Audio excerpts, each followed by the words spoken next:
Welcome to the Teach Big podcast, where big energy, big ideas, and big results are just the beginning. I'm your host, Randi Whitney, and whether you're in year 1 or year 20, we are here to fuel your passion and help you teach big in every single way. That's right, B-I-G. Here, education is inspired, energy is required, and a support for teachers is absolutely non-negotiable. I would really appreciate you liking, sharing, subscribing so that you too can become a part of the Teach Big community. Please help me welcome today Danielle Dodson. She's a curriculum coordinator for an early childhood preschool in Kemah, Texas. And so we're going to be talking curriculum with the little guys today. So come along with Danielle and myself, and I think we're going to have a lot of great conversation and exploration and see all of those things that you can relate to as early childhood educators as well. Welcome, Danielle. Hi, Randi. It's so great to be here. Thank you so much for taking time to come up to Crockett and film. I know that's really hectic to get everything covered at your school to be here, so I really do appreciate that. Of course. So let's just dive right in. What do people often misunderstand about preschool education? I think that it is so easy, especially because we really gear our age range is about 2.5 to 5 years old. And so it's so easy to just assume that we're here for snack time and playing with blocks and, having a good old time, just to hold almost like a placeholder until they get to kindergarten. And that's just simply not true. Not at all. When you step foot into a kindergarten classroom, you are met with such a melting pot of kids. Mm-hmm. And the ones who have been to preschool, it's almost like you can just spot them out. And that's because preschool is truly incredible. It is one of the most, dare I say, beneficial stepping stones to education that we can possibly gift our children. I completely agree with that, because I know that from my own preschool experience and the elementary schools that the Strawberry Fields kids feed into, I hear from those teachers, it's about 3 different campuses, public school campuses that our kids feed into. And they all tell us there's 3 kinds of kids. There's your I've never been anywhere kid. There's the I've been to a random daycare kid. And then there's I've been to Strawberry Fields kid. And they have to, when they're doing their draft, if you want to say a draft, because we're kind of around football draft right now. Right. So if you're going to draft your kids into classrooms, no one teacher can get all the Strawberry Fields kids. You kind of have to divvy them out, because they really are head and shoulders above. And it's not so much, I don't think that we're just so amazing. I think it is that they're sponges at that age. They are so ready to learn anything and everything. You are so right, Randi. And I think one of the things that Strawberry Fields does that really sets us apart from other preschools, daycares in the area is that we really meet our students where they are, but we don't stay there. We continue to help them build and grow. And I think that that's really what makes us so unique. I agree with that. And I also agree that, when we share with parents, what curriculum are we going to use? What are we going to do? And we start talking TEKS to them. They're like, wait, what is that? And a lot of times when kids are first coming to preschool, that's their first school experience. They don't know all the educational jargon yet. And so there are TEKS for pre-K. And then we go well beyond that into kindergarten and into first. And we show them, we're going to dabble into some of the second grade TEKS, not because we're pushing them to this crazy limit, but because they really are sponges, and there are many of them that are ready. And I'm so glad to hear that you talk about we meet them where they are and take them as far as we can, because those kids are so ready to just learn. Their minds are wired for it at this age. So why is early childhood for you such a critical time for literacy development specifically? I know you specialize in literacy, so. I do. I think that it's my favorite subject. Mine too. So I think that one of the biggest things for especially preschool is laying a good solid foundation. And I'm not just talking how to be sweet to friends, even though that's very important. I'm talking if we can get them to know all 26 uppercase and lowercase letters. My goodness, when they go into kindergarten, their teachers are going to be so impressed. And so having a solid foundation that next teacher can just build upon instead of having to go back. Right. And having the ability to present their next teacher with this foundation is so beautiful. And I love what you say about presenting this foundation and kind of almost delivering a gift to the next level teacher, and how you mentioned the letters. And I also love too that at our preschool, it's not just recognizing letters. So when you say letters, knowing their letters, can you tell me more about what that means? I know it's not just, oh, that's an A, that's a B. Right. Tell me more what you mean by that. So one of the incredible things about Strawberry Fields is that we are really big into whole brain teaching. So when we are teaching a letter, we're not simply saying, oh, this is the letter Right. A. We are saying this is the letter A. So they're able to look at it. Sure. We're telling them that it makes the ah sound, and we're also giving them a kinesthetic movement Motion, so smart. to go with it, so that they're going, oh, that's the letter A. The A says ah. And so they're learning all of these different pieces at one time. And to people who don't know education, they're like, oh my gosh, that's What a lot. are they doing? But we have 3-year-olds who are singing our alphabet song, and they are going, A is for apple, apple. And then when you're asking them, oh, what sound does A make? When we were doing testing, kids were like, oh, A says for apple. And I was like, so oh, simple. Why my are you goodness. asking me that, lady? Yes. And so they're just brilliant. And I just think as like a society, we don't give 2.5-year-olds to 5.5-year-olds enough credit for all the things that they're capable of. And then with this solid foundation, you guys also go into blending those letters and putting it all together. So tell me about this. This was not one of our questions, but I got excited about it. So tell me about when your kids graduate from your preschool. What are they doing in the way of literacy? What are some of the goals they've accomplished? What's the gift you're giving their kindergarten or first grade teacher? I would say if they've been with us for many, many years, they are fluently reading. I'm talking, we are starting the blending of letter sounds into words starting at about 4.5. And we're not talking, completely memorization. We're talking segmenting out the words they are reading. And that's incredible. So we're not talking memorizing sight words reading. No way. No way. We don't even use the term sight words at Strawberry Fields. We are learning the rules for reading. Yes. And it seems like a lot. I remember when we were learning all of the different pieces of phonics, I was like, oh my gosh, how are we going to teach 4 and 5-year-olds that the letter A makes, all these sounds. Base of 3 sounds. How are they going to remember that? Right.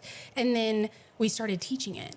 And they were just soaking it up. And I remember talking to our reading specialist, and I was like, oh my gosh, this is so cool. This is absolutely incredible. I cannot believe how far we have come. And I mean, we were teaching the letter A sounds in the first 6 weeks, and they were able to read basic CVC words within the first 6 weeks of going into our advanced placement in kindergarten class. That's amazing. And I know you don't start with the letter A. So tell me how that works. What are the groups of letters, and why do we use those letters? So we start out with about 5 letters. Okay. We start out with M, A, R, S, and T. Okay. So, and for some that's odd, right? Because you'd think that you'd start off with Just A, B, C, D, right? But we do it for a reason. We do it so that we are giving them the base of letters to start decoding. So we start off with the letter M, and all the kids love the letter M. They love rubbing their tummies when they're learning about the sound. And then we start doing R. And they're, doing racing the car on the table. And then they do S, and they're slithering like a snake. And then they are doing T. And that is like telling time. And then we learn about the letter A. And the reason we do that is so that when they're decoding the words, they know, okay, I know that the letter M says I know that the letter A says ah. And then I know that the next letter is T, and that says T. So when they're learning the at family, they're able to go, oh my gosh, I know those letters. And we're not inundating them with all of these letters at the same time. They're able to really focus on one section at a time. Got it. And I also love how you use continuous letters, those go sounds, that ah, and then you end with a stop sound or a clip sound when you first start reading. I know I picked up on that. You probably did that on purpose. Okay, so we got sidetracked, but could you tell me, how do you help your preschool teachers, all this great knowledge that you just shared with us, how do you help your preschool teachers build the literacy skills in their daily lessons? I think that it's so much more than just doing it at specific literacy times. I think that the more that we expose the children to all of these literacy things that they're learning, so I'm talking when we're lining up, I want us to go, okay, I need everyone to think of a go sound. Can you think of a go sound? And let's make a go sound when we're lining up. So smart. And then, during circle time, that review time, even though it's not technically our phonics time or our reading time, I think that it's important that we give them as many opportunities to absorb the information as possible. I love using those tiny times through the day. So how do you balance purposeful play with academic goals?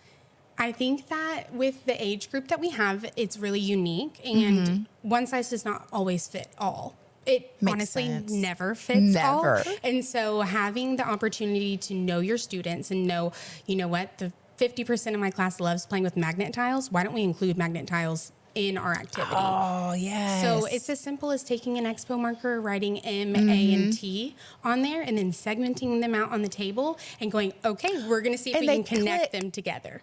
Nice. So I think that just finding unique ways to incorporate all of our lessons with times that we're playing. And then, it could be as simple as not even in literacy, but learning patterns.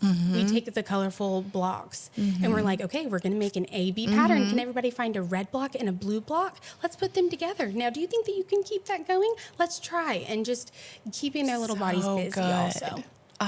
That's some good thinking right there. Okay, so how has your work at Strawberry Fields aligned with what Teach Big does? How do those mesh together? I think that we have a common goal, and our common goal is for all students to be successful in literacy. I think that when we start them young, like I mentioned before, we are laying that foundation, and if we continue to lay this foundation, that should be all across the board, then we're not teaching them anything new the next year. We're just building on that foundation.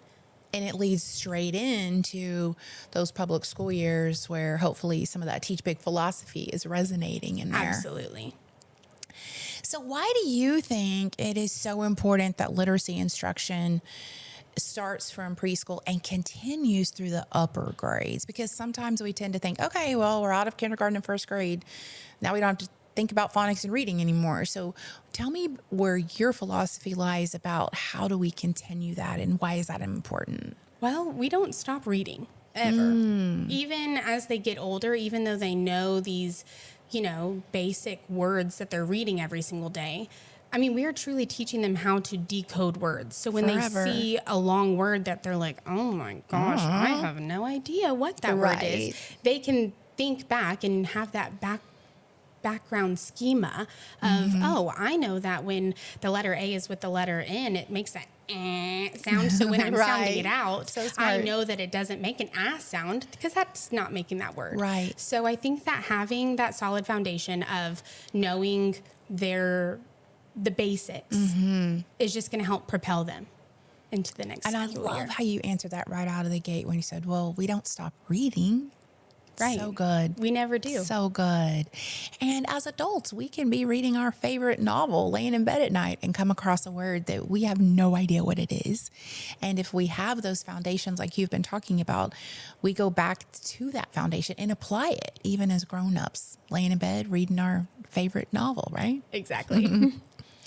So what is one success story or moment that reminds you of your why in this and how much this foundational work really does matter? So I'm going to go back to the year that I taught kindergarten through COVID. So just Always fun memories. Oh, yes. It was quite the interesting year. Just a little background knowledge for the listeners. We typically, the majority of our kindergarten students are students that have been with us for many years. Right. And throughout COVID, you did a really incredible thing, and you opened up our kindergarten program to our community so that they didn't have to go to public school with all of those other students. So we got a little boy, and prior to this, I didn't really realize that our students were, I knew that they were ahead. I just didn't realize how ahead they really were. Got it. So we got this little boy, sweet as can be. And I remember very vividly the first week we were writing our name on the top of a paper, and he just started crying. Oh. And I was like, oh my gosh, what's wrong? And he's like, I don't know how to spell my name. And I was like, oh, okay. I said, well, let's work on this. And so we worked really hard for probably the first semester. And I will never forget the day. Oh, I'm getting chills. I'll never forget the day he came running into my classroom, and he was like, Miss Danielle, I can spell my name. And he could not only spell it, but he could sound it out just in case he missed a letter, and he could write it. Wow. And I was like, you know what? That's why we're here. That's why we that do it. aha moment, the excitement that he had, that was all I needed. It's priceless. Yes, it truly is. And it was such a stressful time in those days. And so those little aha moments, those light bulb moments were so treasured. They're always treasured, but wow, especially in those COVID days, those were really lighthouse moments that we all needed so much. And you're right, you forget how far we take our kids in a preschool environment, and then you meld them into a kindergarten or first grade classroom with students who have not had those opportunities, and there is the great divide, and it takes really talented teachers to bring those kids along and meld all of that together. So kudos to those sweet teachers who, differentiated instruction is alive and well in kinder, first, and second. There's so many different levels. And it is not easy. Oh my goodness, it's not easy. And you have to try to figure out what are all the needs. Who needs special services? Who doesn't? Who just needs me? And so there's so much to figure out in those grade levels. So Danielle, thank you so much for being with us. And thank you so much for sharing your insight. You have such a unique perspective that I don't think people realize how much goes into preschool, and what you do is so valuable. You're inspiring the teachers to go off and do what they do with the kids. And we're teaching kids to read at the preschool level. And you're just putting them not just out there with a great foundation, but you're putting them almost on this pedestal of brilliance where they're confident the moment they go into public school. They're like, I can do this. I'm smart. I can make decisions. I can think. I can read. And so that is so empowering that they can do that and they believe in themselves. That's what you're giving them. Absolutely. Well, thank you so much for being here. Do you have any parting big thoughts that you'd like to share with us? Keep going. Everything that you're doing matters, big or small. So good. So good. Well, thanks for joining us today. And if this message inspired you, share it with a colleague, or better yet, take it back to your own classroom and make sure you're teaching with your whole heart and you're always teaching big. Subscribe on Spotify, Apple Podcasts, YouTube, and iHeartRadio. And until next time, think big, teach big, and believe in the greatness that is already within you.